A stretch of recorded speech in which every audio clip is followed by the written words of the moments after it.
What would you do if you saw a man stranded on the side of a deserted road in the dead of night? Would you stop? Amelia Hayes did. Greasy-handed and kind-hearted, she offered her skills as a mechanic to a stranger in a bespoke suit, a man whose expensive car had a problem she'd never seen before. She fixed it and refused his money, unaware of the contract she had just signed in blood. She thought she was helping a stranded motorist. She had no idea she had just saved the life of Alexander Volkov, the most ruthless and powerful mafia boss in the city, and he never lets a debt go unpaid. The scent of stale coffee and axle grease was the only perfume Amelia Hayes ever wore. It clung to her clothes, her hair, and the deep-set lines of her palms that no amount of industrial soap could ever scrub clean. At 26, she was the sole proprietor of Hayes Auto, a 3-bay garage wedged between a defunct textile mill and a condemned diner. It was her father's legacy, and it was bleeding money. The final demand notice from the bank felt like a block of ice in her stomach. 30 days. 30 days to come up with 6 figures, or the steel roll-up doors would come down for good. It was just after 2 a.m. on a Tuesday, and the rain was lashing against the windshield of her beat-up 1990s pickup. She was tired. The kind of tired that settles deep in the bones, a weariness not just from a 16-hour workday, but from months of failed loans and mounting, threatening letters from creditors. She took the long way home, through the old industrial sector, a desolate landscape of rust and shadows. That's when she saw it. A car. Not just any car, but a machine. It was a long, obsidian black Bentley, looking utterly alien against the backdrop of urban decay. It was stopped, hazards flashing feebly against the torrential rain.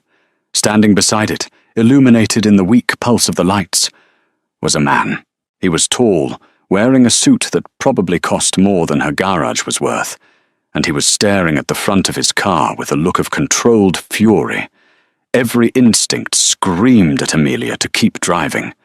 A man like that, in a place like this? At this hour? It was a cocktail for trouble.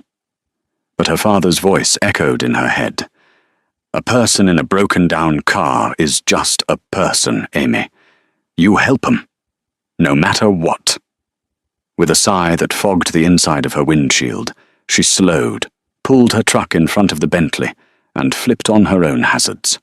The high beams of her truck illuminated the scene. The man didn't flinch. He just watched her, his eyes dark and unreadable. He made no move to gesture for help, nor did he seem relieved. He just watched. Amelia grabbed her heavy-duty maglite and her small toolkit, pulled the hood of her rain slicker up, and stepped out into the storm.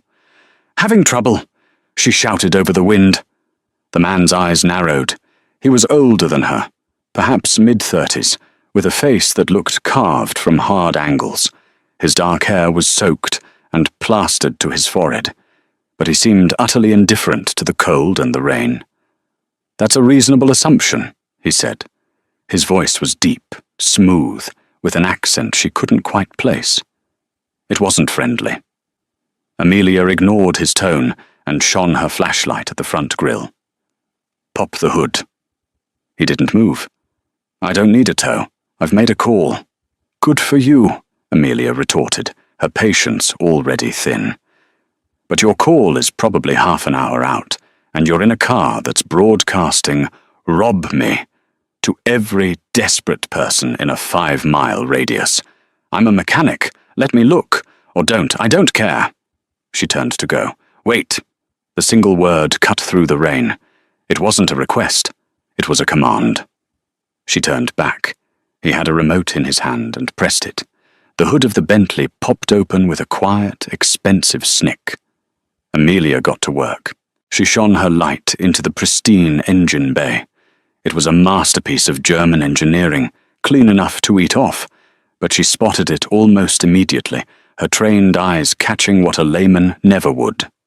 "Well, there's your problem," she muttered. She pointed the beam at the electronic throttle control module. This isn't a breakdown. This is sabotage. The man's posture changed. He went from irritated stillness to absolute, lethal focus. What do you mean? I mean, she said, leaning in. Your main wiring harness has been compromised. She pointed to a spot where the wires were cleanly sliced, but in a way that would take an expert to find. And your backup line is fried. Someone knew exactly what they were doing. They didn't want this car to just stop. They wanted it dead. Right here. She looked up at him. You must have really ticked someone off. His eyes were like polished obsidian. He gave a small, humorless smile. I have a talent for it. Amelia sighed. Okay, this is a $5,000 repair at a dealership. It's not something I can fix on the side of the road. I see. His tone was flat. He was already reaching into his suit jacket. But, Amelia interrupted, I can bypass it. She set her toolkit on the wet pavement.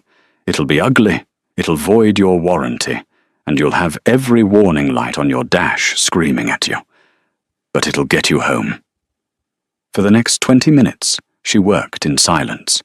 She was a blur of precise, confident motion, her greasy fingers deftly splicing wires, bypassing the fried module, and wrapping the connections in high-grade electrical tape from her kit. The man just watched her. He didn't offer to help. He didn't speak.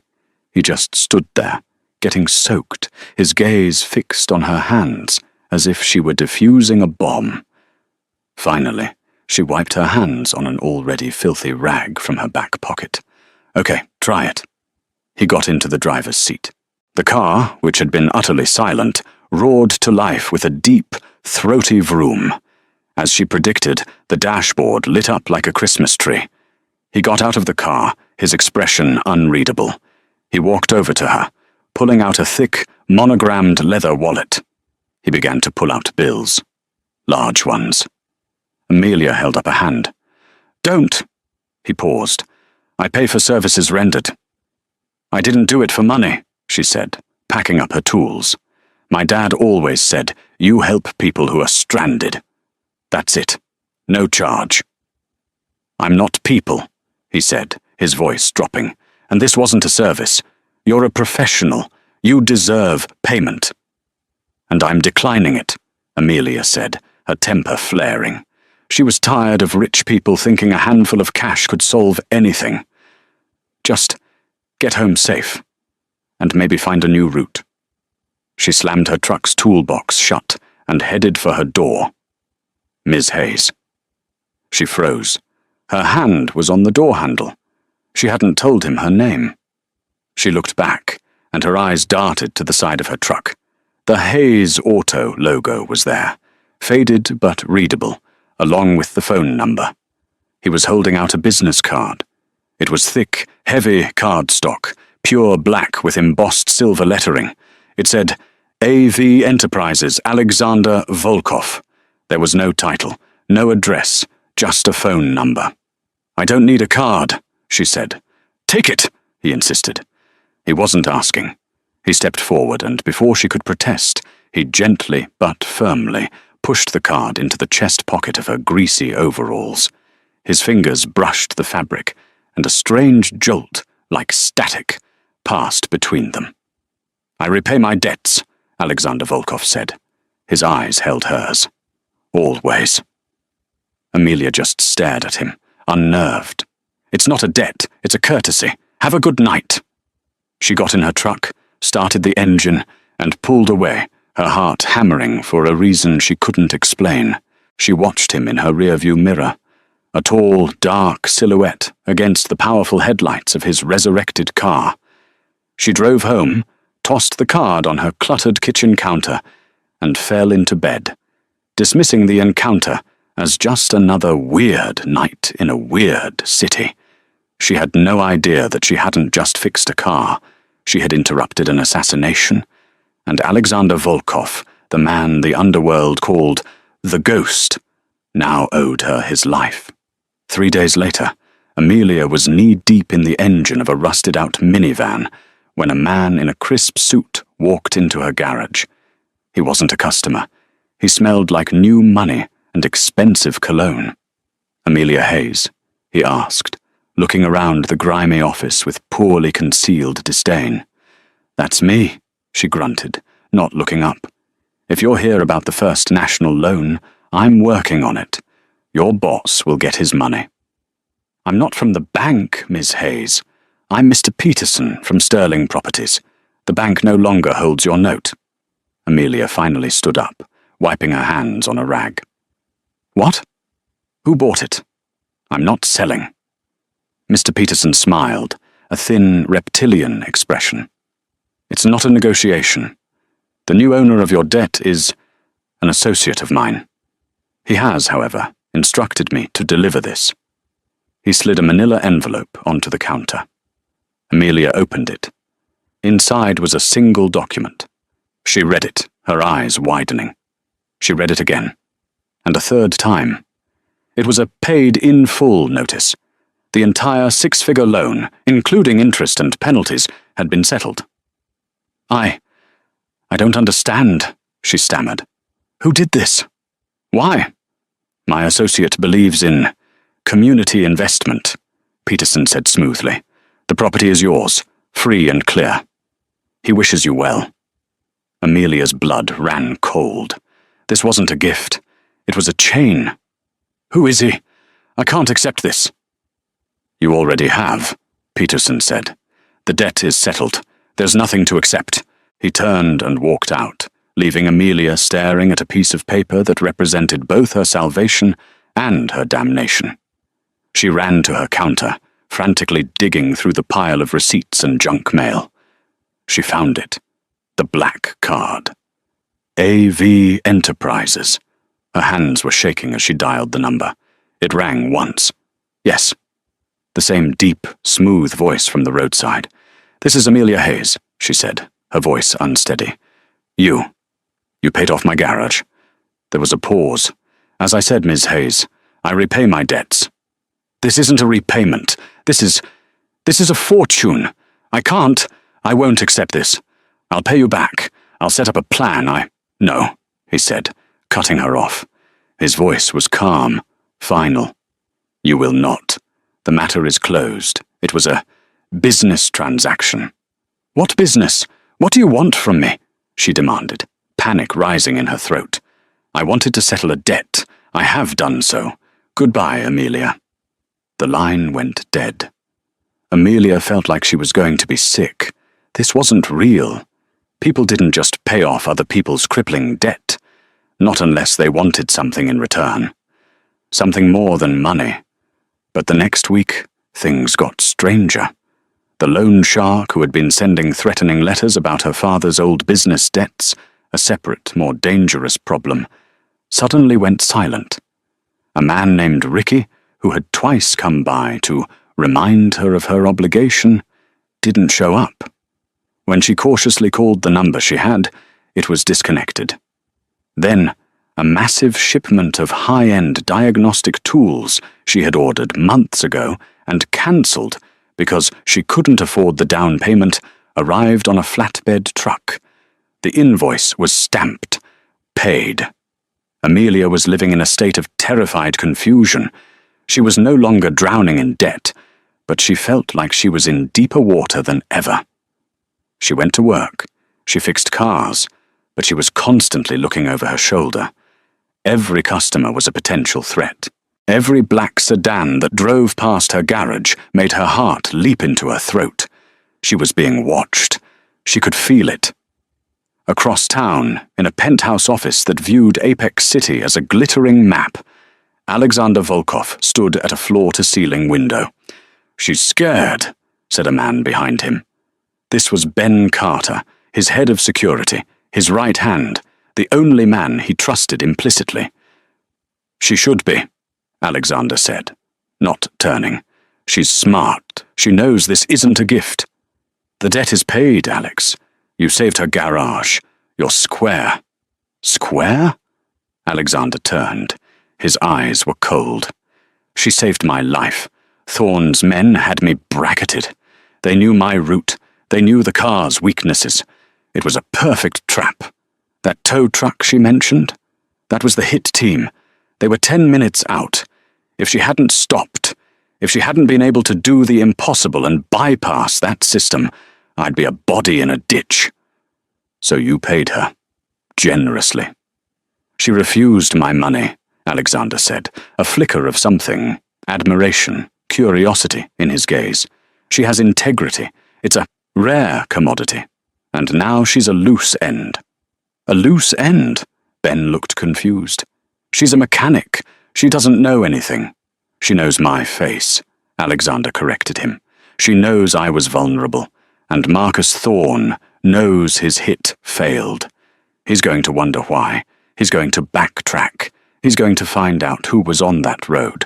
And when he finds her... Ben's expression hardened. You think he'll go after her? I know he will. He'll use her to get to me, or he'll silence her permanently. Either way, she's in my world now, whether she likes it or not. So what's the play? Ben asked. We can't just leave her out there as bait. No, Alexander said. We're not. She's a professional, as she said. So I'm going to hire her. She's too proud to accept a gift, but she can't refuse a job. Especially not when the job is the only thing that will keep her alive.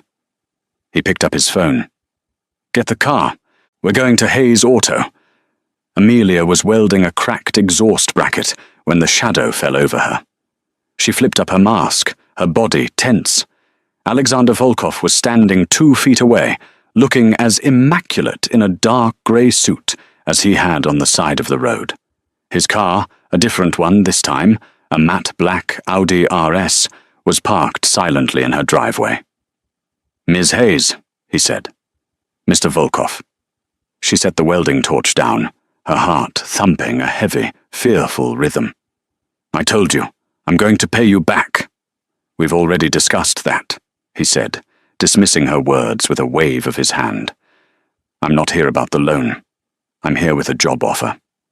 Amelia laughed, a short, harsh sound. A job offer? Look around. I have a job. You have a dying business I resurrected, he stated bluntly. I'm offering you a career.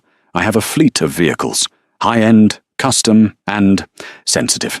They require a mechanic with a unique skill set. Someone who can fix complex electrical problems on the fly.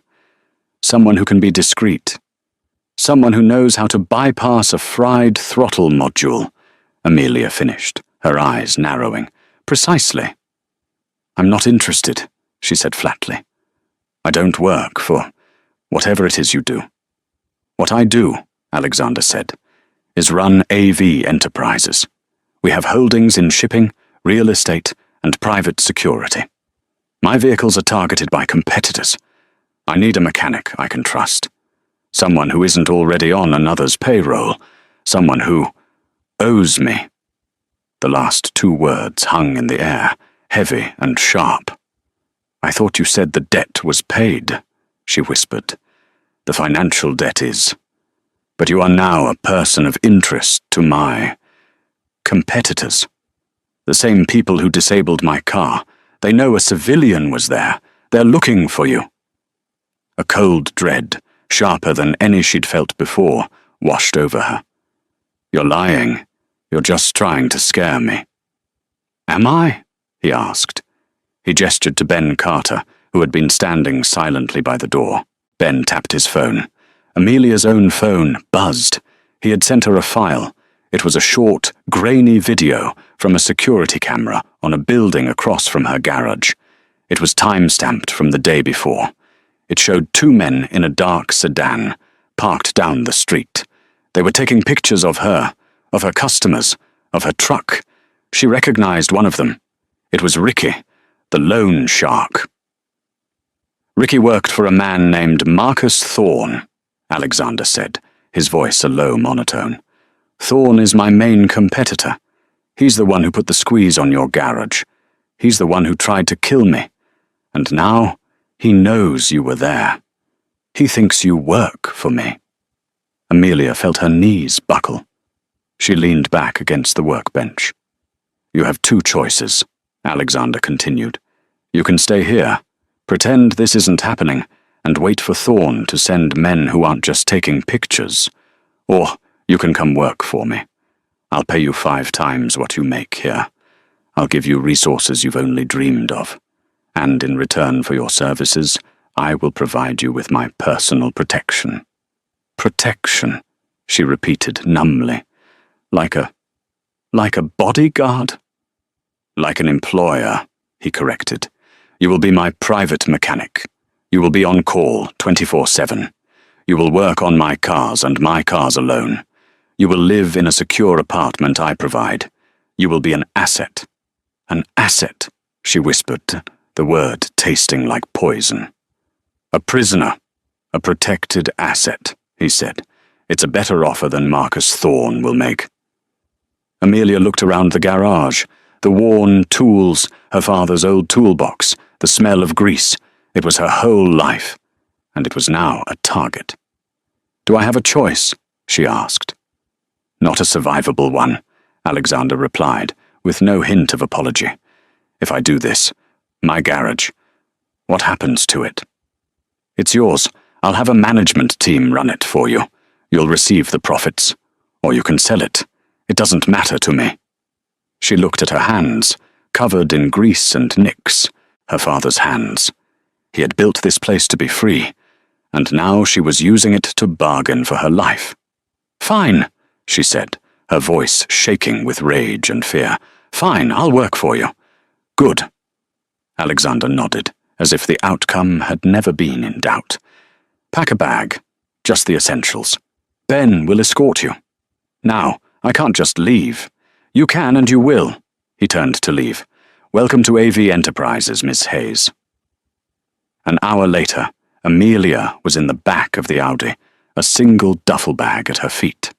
Ben Carter drove, his silence as unnerving as Alexander's presence. They drove downtown to the tallest, newest skyscraper in Apex City, a pillar of black glass and steel that bore the AV logo at its pinnacle. They didn't go to the lobby. Ben drove them into a private, subterranean parking structure. The elevator required his fingerprint and a code. It descended. When the doors opened, Amelia's jaw dropped. This wasn't a garage. It was a bunker, a high-tech lair. It was a cavernous, brilliantly lit space filled with at least a dozen cars, armored Mercedes, custom-built SUVs, and 2 sleek supercars. On one side, there was a state-of-the-art diagnostic bay, lifts, and a wall of tools that made her own garage look like a relic. This, Alexander said, stepping out of the elevator, is your new workshop. Amelia walked forward, stunned. She ran a hand over the cool metal of a fully equipped fabrication station. But then, she saw the other side of the room. There was a weapons locker. There were tactical vests hanging on hooks. And in one of the bays, a black Cadillac Escalade was being worked on by 2 men in quiet, professional overalls. The side panel was off, and she could see the thick, layered weave of Kevlar and ceramic plating. They were welding a panel that had been damaged. It looked like bullet holes. You're not in real estate, she whispered, turning to him. The full, crushing weight of her situation finally hit her. This wasn't a competitor. This was a war. I told you, he said. I have holdings in private security. This isn't security. This is the mafia, she breathed, the word feeling foreign and absurd. Alexander Volkov didn't laugh. He didn't deny it. He just regarded her with those same cold, assessing eyes. Some call us that. I prefer to think of myself as a stabilizer of volatile markets. I am the man who owns the shadows in this city, Miss Hayes. The police, the mayor, the judges, they manage the daylight. I manage everything else. Amelia backed away, shaking her head. No, I can't. I'm a mechanic. I fix cars.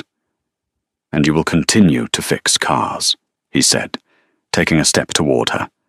He was close now, and she could smell the faint, clean scent of expensive soap and wool. "You'll fix my cars, the ones that keep my men alive, the ones that allow me to move through this city. You're not just a mechanic anymore, Amelia." He stopped, just a foot from her. "You're my mechanic. You're the one who saved the ghost. And now, you belong to me." Amelia's new home was a cage, but it was a magnificent one. Alexander had installed her in a penthouse apartment 3 floors below his own.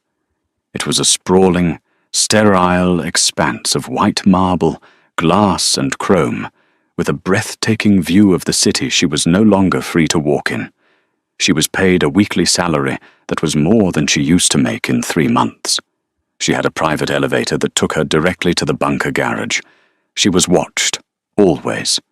Ben Carter, or one of his silent, suit-clad subordinates, was her constant shadow. Her first week was a blur of disorientation. She was put to work immediately. Her job was to inspect, maintain, and upgrade Alexander's entire fleet. She found GPS trackers on 3 of the cars, which she reported. She found a weakness in the armor plating of his personal sedan, which she reinforced. She was good at it. Terrifyingly good. The work was complex and engaging, and a part of her, the mechanic part, thrived. She was working with technology she'd only read about in manuals, but the other part of her was a prisoner. Alexander himself was a paradox. He was rarely there, but his presence was constant. He would appear in the garage at all hours, silently watching her work. "You're replacing the entire wiring harness on the Land Rover," he stated one afternoon, not asking. "I am," Amelia said, not looking up. "The insulation is standard. It can be shorted with a high-voltage charge. I'm replacing it with military spec, shielded cabling. It'll be immune to an EMP." "An EMP," he repeated. "Marcus Thorne," she said, her voice tight. "I read the after-action reports on that shipment ambush last year. His team used an EMP device. Your men were sitting ducks." Alexander was silent for a long moment. "You read the after-action reports?" "You left the server unlocked," she said, finally meeting his gaze. "Or you meant for me to see it. Either way, if I'm going to do this job, I'm going to do it right. I'm not just going to change your oil. I'm going to keep you alive." A flicker of respect entered his eyes. "See that you do." They fell into a strange, tense rhythm. He would find her in the garage, and they would talk. Not about his business, but about engines, about physics, about her father. "He taught me," she said one night, her hands deep in the guts of a modified engine. "He could listen to a V8 and tell you which cylinder was misfiring. He loved it. This was his whole life." "He was a good man," Alexander said. "It wasn't a question." "He was," Amelia whispered. "He died trying to save this place. He took on loans from the wrong people. From Thorne." "You knew it was Thorne?" Alexander asked, his voice sharp. "Not at first. Not until you showed me that video of Ricky. I just knew it was a predator. Someone who was bleeding my father dry. When he died, the debt became mine. Thorne has been trying to acquire that entire industrial block for a decade," Alexander said quietly. "He wants to build a new shipping depot. Your father's garage was the last holdout. He wasn't just giving him a loan. He was planning a foreclosure." Amelia's hand stilled. "So, all this time, he was the one. The man who destroyed my family." "He was," Alexander confirmed. "And you? You paid him off?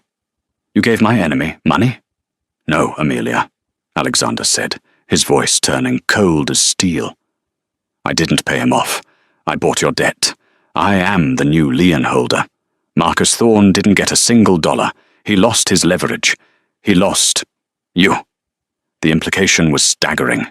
This wasn't a rescue. This was a hostile takeover.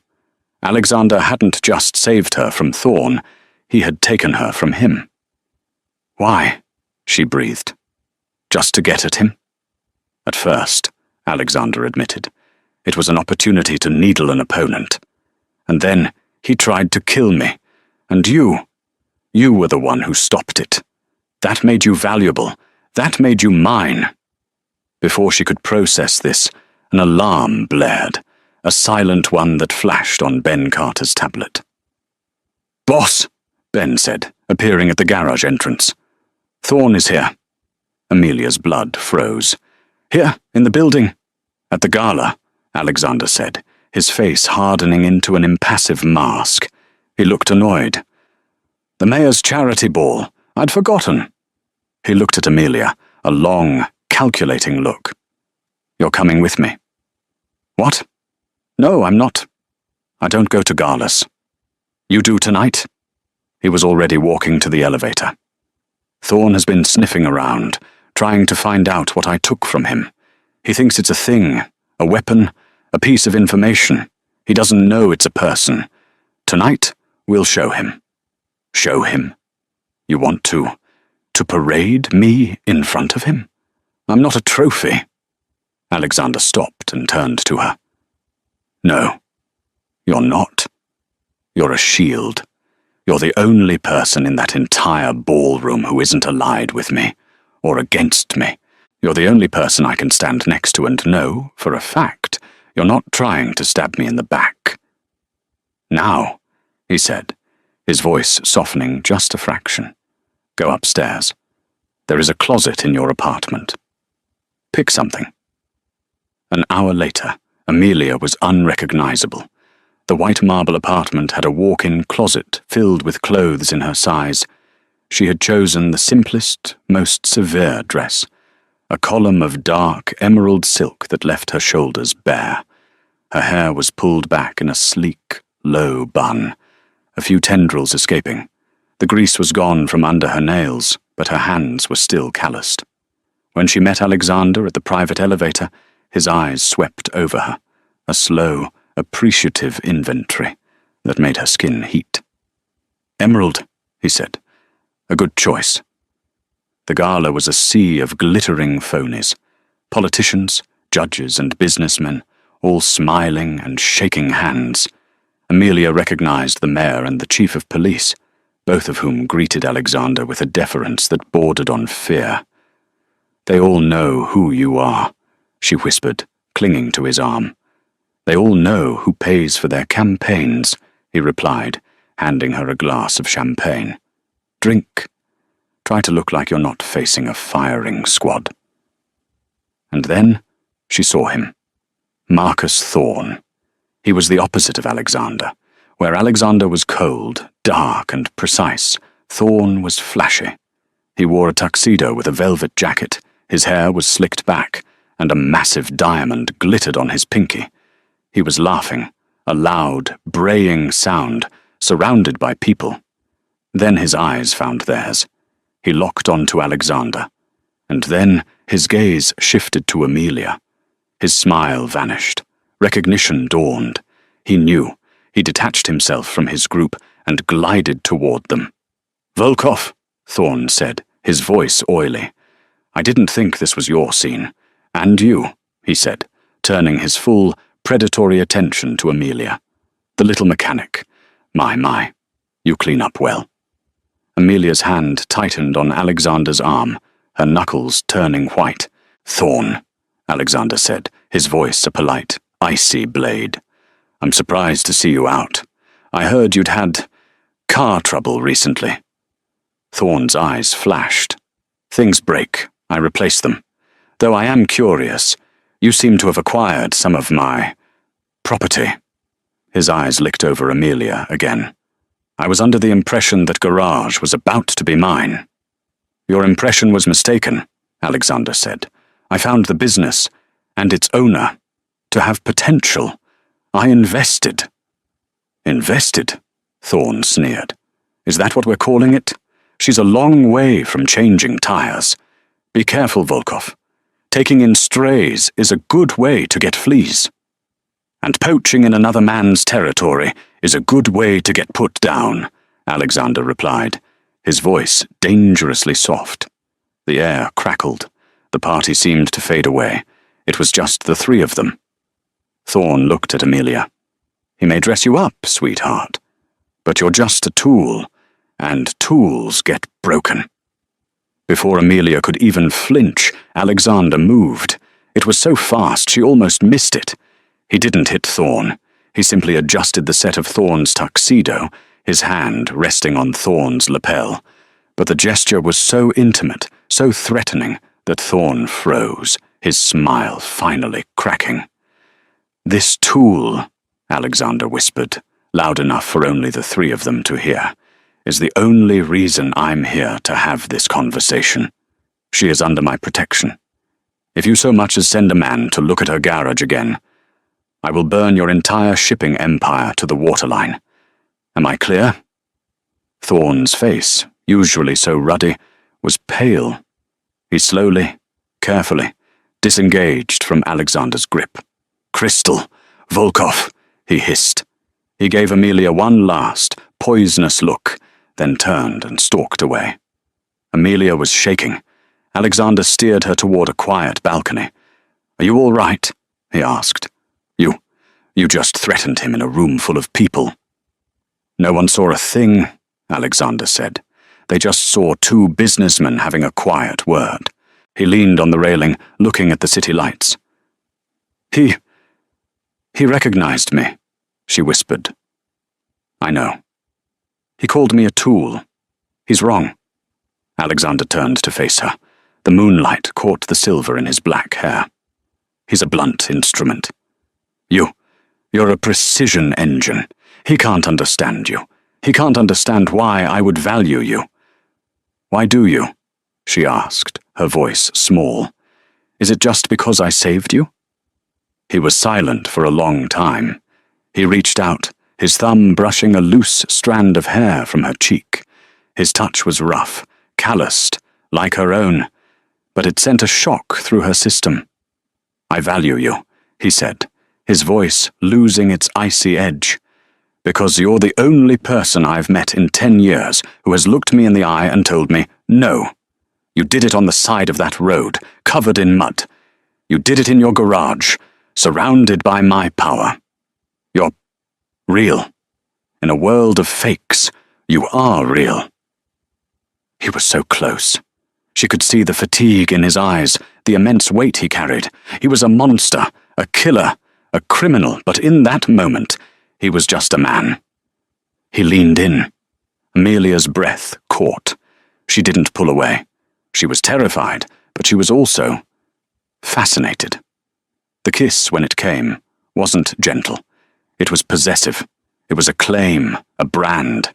It tasted of expensive whiskey and a loneliness so profound it mirrored her own. It was a promise of protection and a sentence of imprisonment all at once. When he pulled back, his eyes were dark. "He will not touch you," he said. "I promise you that." But as they stood there, high above the city, Amelia knew. This was the beginning. The gala wasn't an end to the confrontation. It was a declaration of war. And she was standing at the epicenter. The fragile truce, if it could even be called that, shattered 3 days after the gala. Marcus Thorn, publicly humiliated and privately furious, retaliated. It wasn't a direct attack. Thorn was a snake, not a wolf. He hit one of Alexander's primary warehouses at the docks, not with men, but with fire. A suspicious electrical fault, the fire marshal said. But when Alexander's men went through the wreckage, they found the residue of advanced chemical accelerants. The fire had been so hot, it had warped steel. The shipment, millions in untraceable electronics, was gone. Alexander became the ghost. He disappeared from the penthouse, spending his days and nights in a tactical command center Amelia didn't even know existed, deep in the sublevels of the building. He was planning his countermove. Amelia was left in the gilded cage of her apartment, or in her pristine garage bunker, with only Ben Carter and his team for company. The silence from Alexander was deafening. She was an asset to be protected, and like a prized car, she was being kept in storage while the storm raged. The isolation gnawed at her. She wasn't built to be idle. She wasn't built to be a protected doll. She was a mechanic. She solved problems. And she had a massive problem she needed to solve. She went to the garage, but not to work on the cars. She went to the server. Alexander had been careless, or, she suspected, deliberately permissive.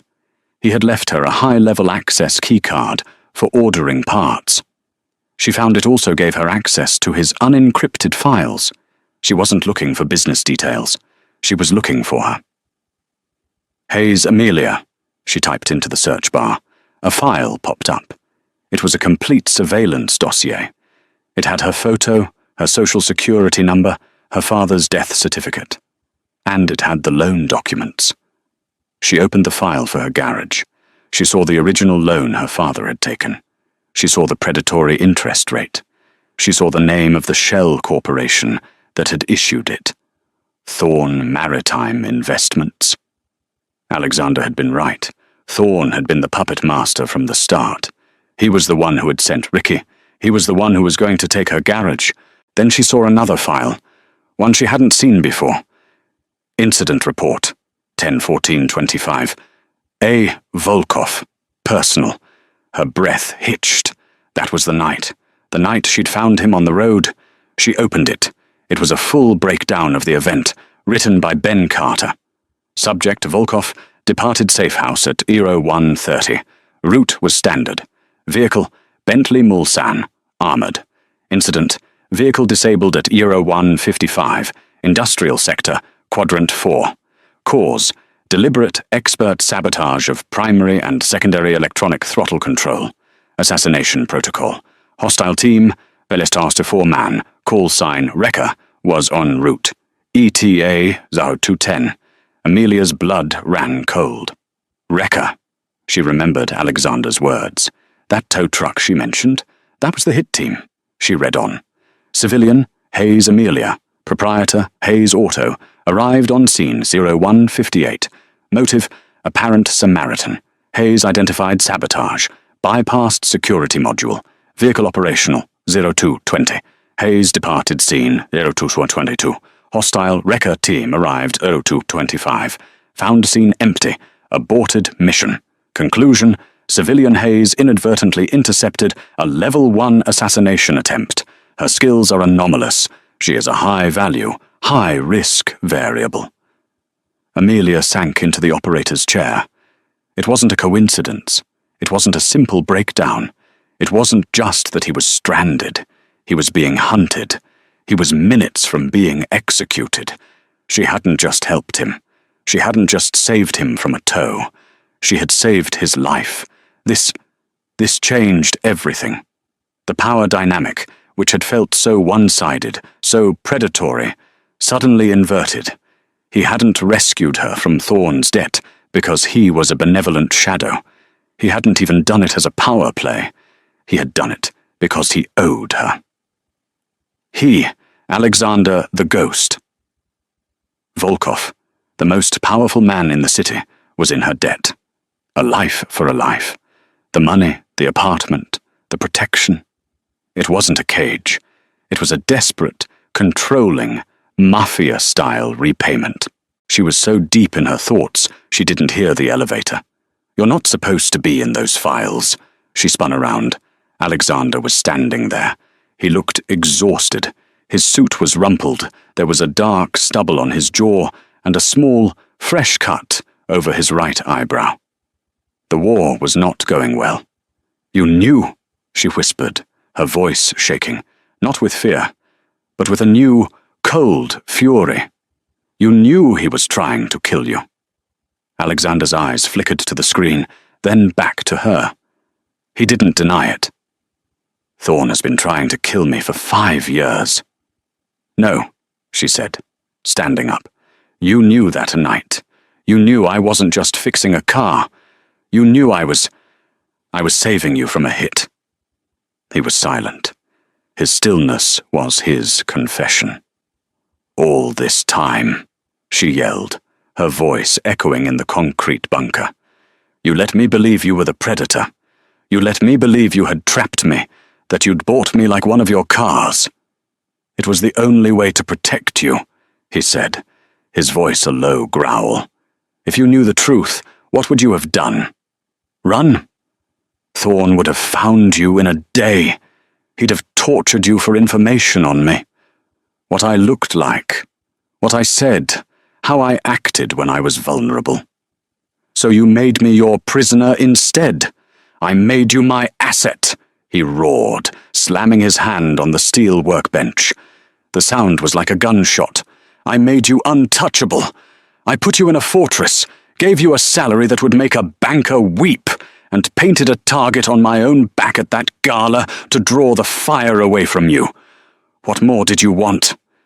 The truth, she screamed back, tears of rage in her eyes. I wanted the truth, Alexander. You owe me that. You didn't buy me. You didn't save me. I saved you. You are in my debt. The air crackled with the raw, unspoken reality of her words. He stared at her, his chest heaving. The mask of the ghost was gone. She was seeing the man, a man who had been cornered, a man who was in a war he was, for the first time, not certain he could win. Yes, he said, his voice finally breaking. You're right, I am. I owe you my life, a debt I have been repaying in the only way I know how. By controlling me, by protecting you. It's the same thing. He ran his hands through his hair, a gesture of profound frustration. Thorn. He's not just a thug, Amelia. He's smart. He's dug in. The warehouse fire. It wasn't just electronics. It was leverage. Documents I had on the chief of police. He's crippled me. He's cut my supply lines. And he's taken my eyes. He slumped against the workbench, the exhaustion hitting him all at once. He's winning, he whispered. It was an admission she knew must have cost him everything. Amelia looked at him. The rage was still there, hot and bright, but something else was mixing with it. Pity, understanding, and a terrifying, proprietary feeling. This man, this monster, he was hers. His life belonged to her. So let me help, she said. He looked up, confused. Help? You're a mechanic. I'm your mechanic, she corrected, walking toward him. I'm the one who knows how to fix things that are broken. You're broken. Your operation is broken. And I know cars. What does that have to do with anything? What's the one thing Thorn values more than money? She asked. Alexander thought for a second. He has a car, a custom-built, armored Rolls-Royce, a one-of-a-kind. He calls it the Behemoth. He's pathologically paranoid. He won't go anywhere without it. A slow, cold smile spread across Amelia's face. It was a smile that would have looked alien to her a month ago. A car, she said. He trusts a car. And I know cars. You've been trying to fight him in the warehouses and the banks. He's a snake. She tapped her temple. You need to fight him where he lives. You need to take away the one thing he thinks keeps him safe. Alexander's eyes, dull with fatigue, sharpened. He was listening, really listening. I've seen the schematics for that model, she said, pulling up a new file on the server.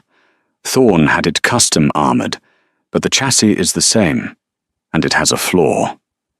She pointed to a diagram of the vehicle's onboard computer. It's over-engineered, she said, her voice full of the old, confident grease monkey arrogance. He thinks it's a fortress, but it's not. It's a cage. And I, she said, looking Alexander dead in the eye, know exactly how to build the key. Amelia's workshop became a war room. Thorn's Behemoth, his armored Rolls-Royce, isn't a fortress, she declared, building a black box of wires and circuit boards. It's a network, and I can break it. Alexander watched, astonished, as she explained her plan. He has a meeting at the Argent Hotel. He'll use the First Street Bridge. A kill box, Alexander realized, his tactical mind catching up to hers. I have to be close, Amelia insisted. In the bridge's trusses, not in a car. I need a clean shot with this." She held up her device. That night, the bridge was a steel trap.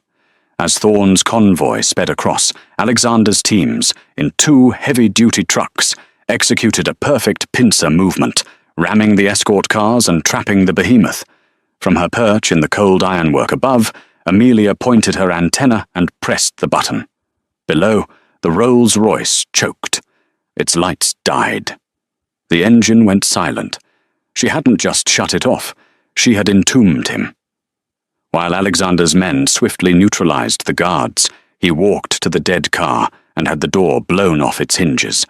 A terrified Marcus Thorne was dragged out. "What did you do to my car?" he shrieked. Alexander looked up into the darkness where he knew she was watching. She did. Back in the penthouse, the war was over. "You're free, Amelia," Alexander said, his voice heavy. "Thorne is gone. You can have your old life back." Amelia looked at the man she had saved, the monster she had surpassed. "I don't want it," she said, stepping toward him. "That girl is gone. I saved your life, Alexander. That makes it mine." He pulled her in, his eyes blazing. "This world will break you."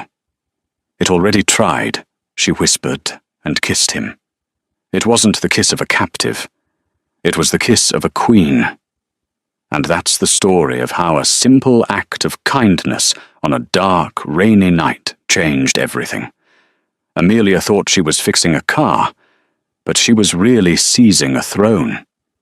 She proved that knowledge is power, that integrity is a weapon, and that the most dangerous person isn't the one with the gun, but the one who knows how to break the machine.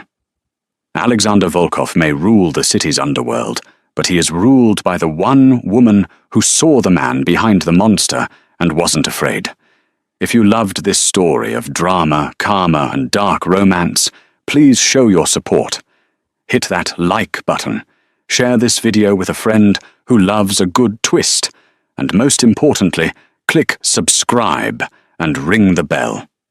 We have new stories coming every week, and you won't want to miss what happens next in the shadows of the city. Thanks for listening.